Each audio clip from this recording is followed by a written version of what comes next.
Well, hello there. Welcome back to the channel. If you are new here, I hope that you'll follow and subscribe. I hope that our content will be helpful for you. Today, I'm going to be doing a video that I've been wanting to do for a really long time, actually, because I feel like there's a lot of misconceptions or misunderstandings in the baby gear world about the benefits of a stroller versus a stroller wagon. Stroller wagons are a newer concept to North America, but they are insanely popular in other parts of the world, and they're becoming very, very popular in the US as well.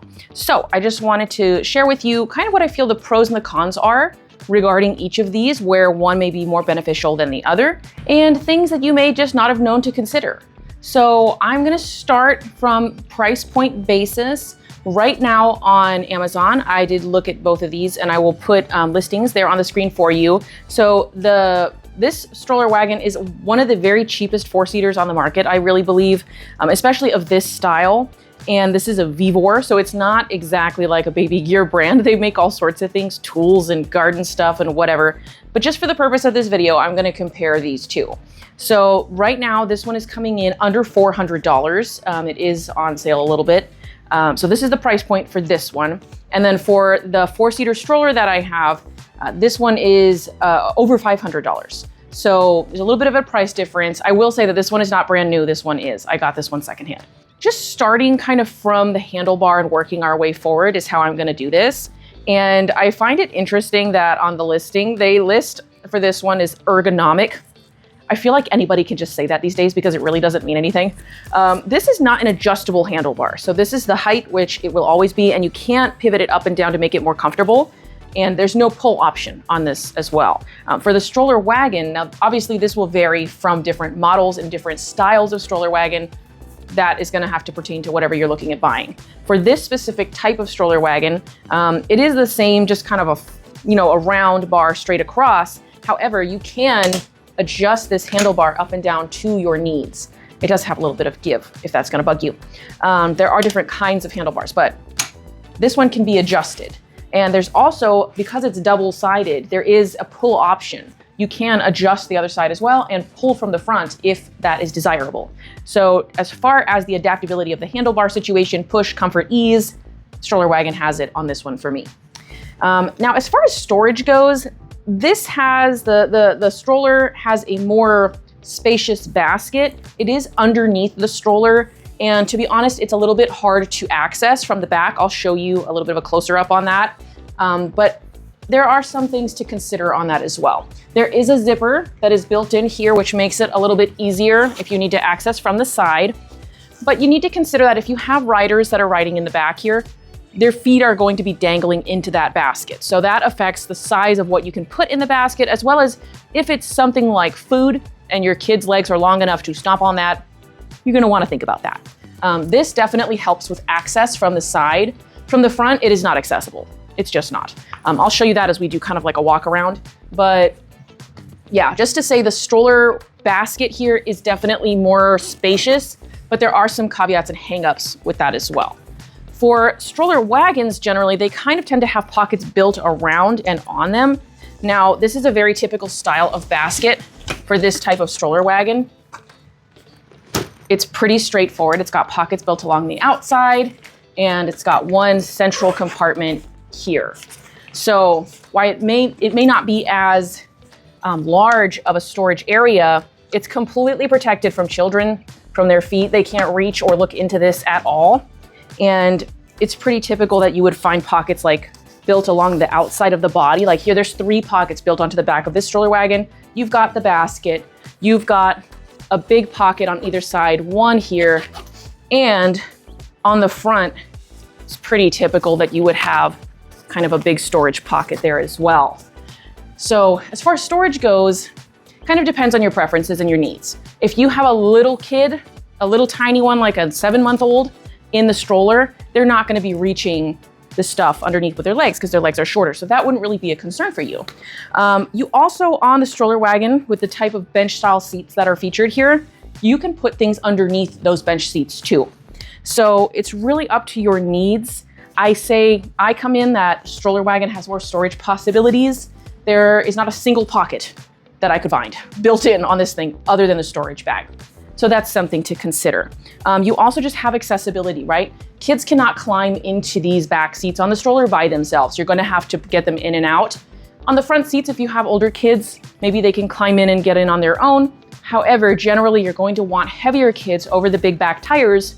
So in my mind, for the best push, I would want the big kids back here, and they wouldn't be easily able to get in there. Little bit of a toss up there.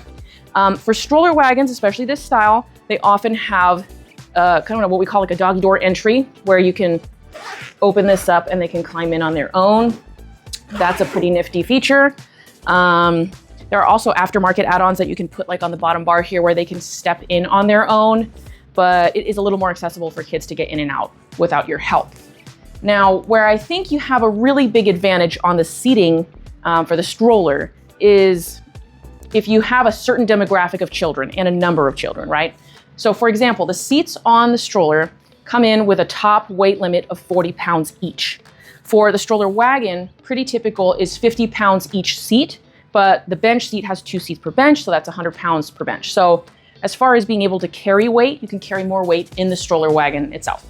Now, there are many kinds of stroller wagons these days that feature reclining seats. However, most of them are not really a true recline. They're not meant for infants, like little babies for sure. And they can sometimes be cumbersome to use. If you're doing stroller wagons with reclining seats, it often moves the bench seats towards each other, which eats away at the leg space that you have between children. So that's something that can be bothersome as well and really take away the practicality of that recline depending on how many riders you have in the stroller wagon. This one has the advantage for sure on the stroller that you can independently recline all 4 seats. Now, it's the same thing for both. They don't advertise that you should put kids under 6 months in these seats. So if you have children that are older than the 6 months, but they're still napping, on the go, 7 months, 8 months, whatever, and maybe they fall asleep at different times, one needs recline, one doesn't. This is gonna be superior in that regard for sure. They're gonna have their own kind of space and they'll be able to be comfortable, and maybe you'll get more out of your walk or your outing in that way. So I feel like maybe in a daycare setting, or if you're a family that has a lot of littles back to back, the stroller could definitely be advantageous in that way. But when you're looking at a stroller wagon, there are some brands now like Wonderful that they have car seat adapters that you can use. For example, if you have 2 kiddos on one bench seat and you have a car seat on the other side. So there are different ways that works, but a little bit more flexibility there. As far as I'm aware, there's no car seat adapters for this option. So if you have a child under 6 months, you're gonna need a baby wear until they're old enough to sit in here. As far as like curb hopping and all that sort of thing, you're kind of facing the same dilemma in that if you have something that's loaded up with weight in front of you and it's very long, you really don't want to be like popping it up over that curb. Just structurally not a good idea. So with each of these, I feel you're going to want to go to the front and pick it up and lift it up over that curb. So there's really no advantage on that part. I will say that, and I'll do a demo for you in a little bit here, standing fold makes a big difference. Stroller wagons often have a standing fold, not for all models. This sucker has no standing fold whatsoever, and it's annoying.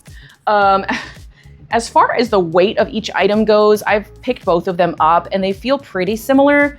The stroller may be slightly less heavy, but it's not enough to make a difference for me, especially regarding the standing fold. If this was significantly lighter and it didn't have a standing fold, that would be less cumbersome. But this is just maybe slightly heavier and it has a true standing fold, which is so convenient. So don't sleep on that feature for sure.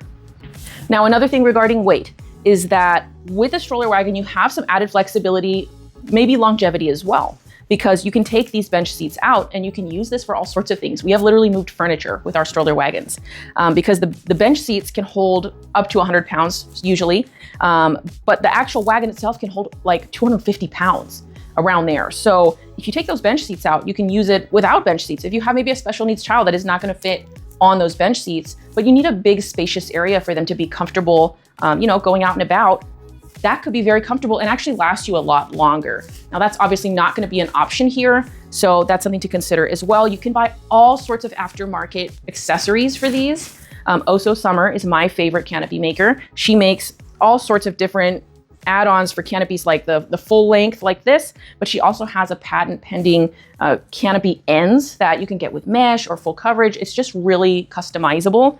And I really love that because a lot of families just have different needs. So you can get all sorts of coverage with these. You can move them up, you can move them down. If you're turning left and the sun is now on a different side, you can have coverage on that side. You just have all sorts of choices with this. This canopy is pretty dang limiting.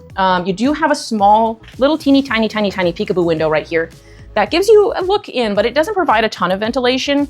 These on the back canopy here, if you undo the recline, you can get a little more ventilation in that way. If you're somewhere hot like I am, and maybe the little one needs a little more airflow in there, you can kind of have this opening, which could be nice, but the actual peekaboo window itself isn't really giving you a lot in regards to either visibility, airflow, temperature regulation, that type of thing.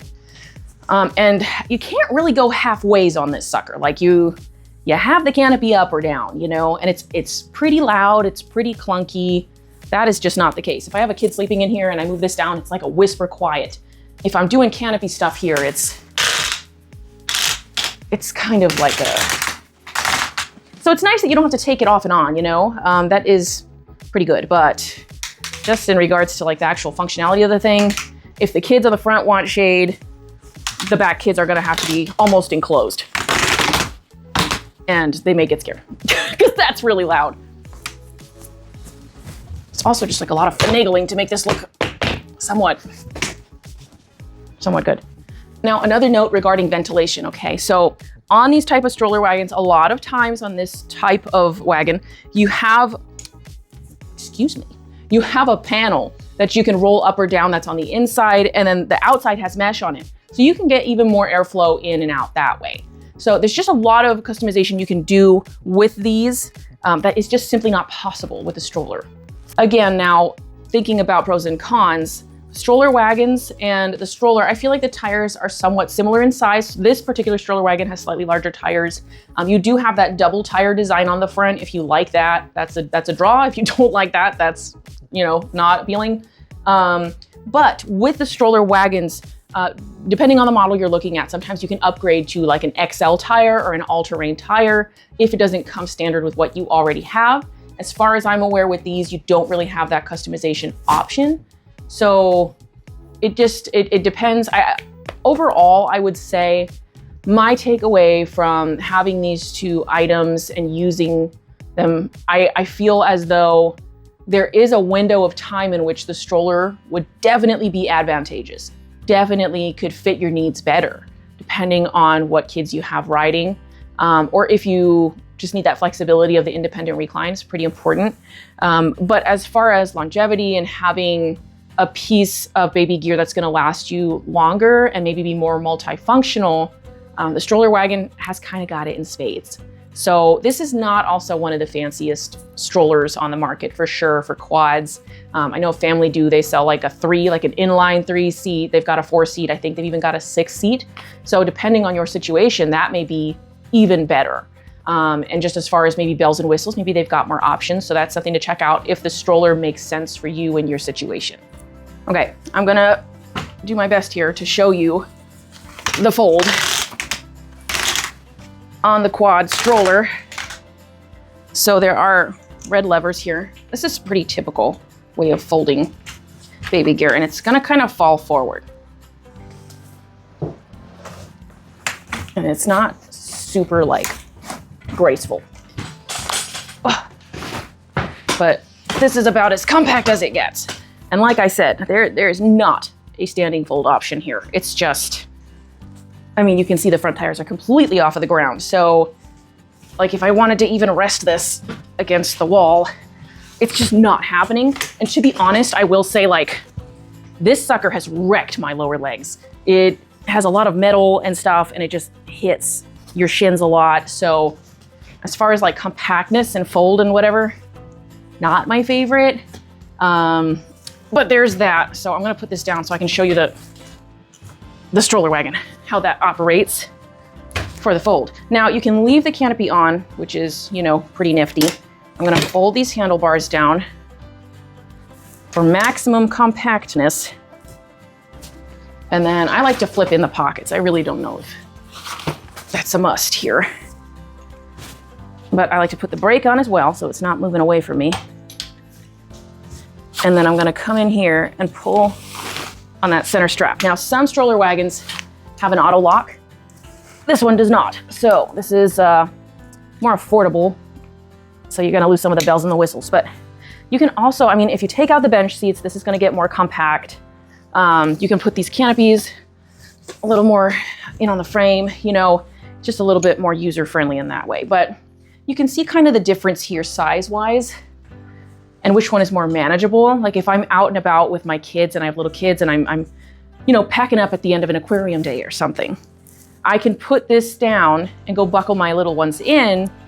This one, am I gonna chuck it down in the middle of the parking lot? I mean, it does have some holes and nicks and things, and I have a feeling that part of that is because the design just lends itself to you having to put this on the floor and it gets more torn up that way. But you can see here kind of the size. Just some practical everyday things that you may want to consider. For a quick little look here at the seating area, you can see on the stroller wagon, the harness. Now on this side, I have it with the waist and the shoulder straps engaged, and this is just the waist strap. So it's a 3 to 5 point optional harness, which I really, really love. It gives you more flexibility. And you can see that the same thing is true over here. And it's also adjustable, just like the stroller wagons are. But you have the option to use just the waist strap, or you can clip on the shoulder straps and have both options. So seating flexibility in that way is very similar. And I know I had talked to you about accessibility of the storage area from the front. It's just not accessible. Even if you move the footrest out of the way, you just can't reach that basket from the front. Now a little look from the inside at what a 4-seat stroller really looks like. This bar on the front is removable. And for the stroller wagon, you can see they are sitting side by side, just like on the stroller, but not necessarily independent seats. Now I'm gonna go ahead and set these back up so you can kind of see what that process looks like for each one. But I do hope that these videos have been helpful to you. If there's any others that I could do that would be useful for you and your family, please do let me know. Just another side thing about the tires on these is that they're often like more easy to take off, you know, for storage type purposes. Like if you have a smaller car and it's not going to fit in your trunk without taking the tires off, these tires are extremely easy to remove. And these, I have not seen some kind of like a quick release or anything like that. Sometimes you just can't take them off at all. Sometimes there's like a tool involved. So something you might want to consider on that front.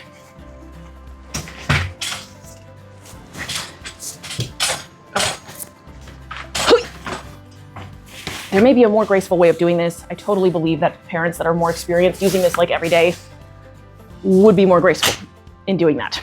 So I'm fully aware that I don't have as much experience with using the stroller every day as some of you parents do. So if you're someone that has used a quad stroller extensively and you have more feedback to give, please drop that in the comments. I want to hear what your experience has told you because my kids are older, so I just can't use something like this every day. So if you have any feedback, please leave it. I hope that you've enjoyed the video. If you have, I hope that you would please give it a like, give us a subscribe, stay tuned because we do giveaways and all sorts of fun things, especially on Instagram if you follow us over there. And I'm gonna be doing a lot more filming today. So I hope you'll stay tuned for more exciting videos to come. I'm so glad that I got to make this video because I have been wanting to talk about this for a really long time. Anyway, I'll catch you on the next one. Bye.